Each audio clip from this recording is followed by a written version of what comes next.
I might want to instead try something like Google Scholar if I'm looking for journal articles or books written by academics. So maybe I'm going to take my search terms and enter them there, and I want to look for articles. You can see that Google Scholar's actually changed, and it has a listing here, articles about COVID-19 and all the journals that have included articles about COVID-19. I'm going to hit enter, and wow, look how different that is. Here we only have 6 results, and that's great. It's really honed in on the number of results. So now it's your job to go through and make sure that these articles are in fact supporting what you're saying, and you might even be able to use some of the information in this article in your research paper, or in my case for my students, my public service announcement assignment. So it's my job now as the student. I'm going to go through all of the articles. So I would just open them in new tabs, and I'm going to look at these articles. And what's helpful is that some of them, not all of them, but some of them offer the option to download the full text article so that you can read through them. So if you're trying to find information to back up what you're saying, you need to be looking through these articles to see what actually applies, and using that information to support your claims. So it's really about backing yourself up. You did not come up with the information yourself in isolation. You aren't one of the researchers doing this work. So you need to give credit where credit is due. That's the whole point of creating bibliographies and citing other people's work. So maybe, if I was interested by,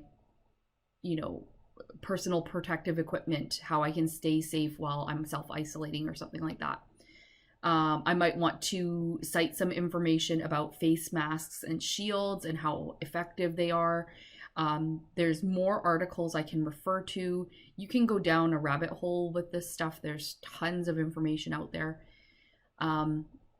So I would go through all of these articles to see which ones are good and actually support what my claims are, or the claims that I'm trying to make.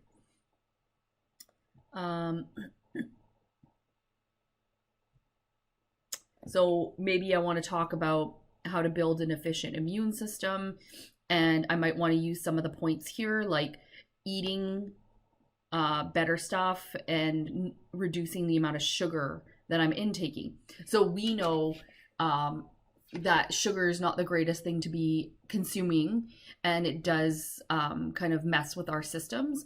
And in times of illness, we might want to talk about in our PSA, what happens when you ingest sugar, and it's not the greatest thing for you. So this point here would be something that would substantiate what we are claiming. So I would tend to refer to the article and also the page number, so you can make note of the page number that you found it on, so that if your teacher is to go back and look at the article that you are referring to, I can find exactly that piece of information and verify, yes, this person actually did their research, and this person has made sure that they're backing up their claims correctly. Sorry. So that's Google Scholar. And this is a great place to go for any of your courses. So whether you're taking Marketing 11, or you're taking Socials 9, or you're taking Anatomy and Physiology 12, this is a place where you can find scholarly academic articles. You can change some of the search criteria here if you want things that are newer. You can create different like sort by relevance or sort by date. Maybe we don't want to include patents, but we do want to probably include citations.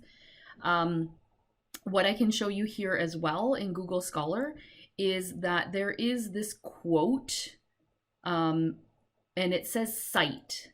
And the great thing about Google Scholar is that if I click on cite, you'll see that it comes up with a dialog box, and whatever citation format that your teacher is looking for. In the case of Marketing 11, I'm talking about APA format, or American Psychological Association. Your social studies teachers may use MLA or Chicago, just depending. Those are the most frequently used ones.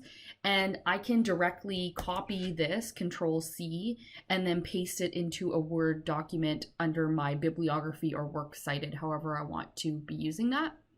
So Google Scholar is pretty powerful in that way.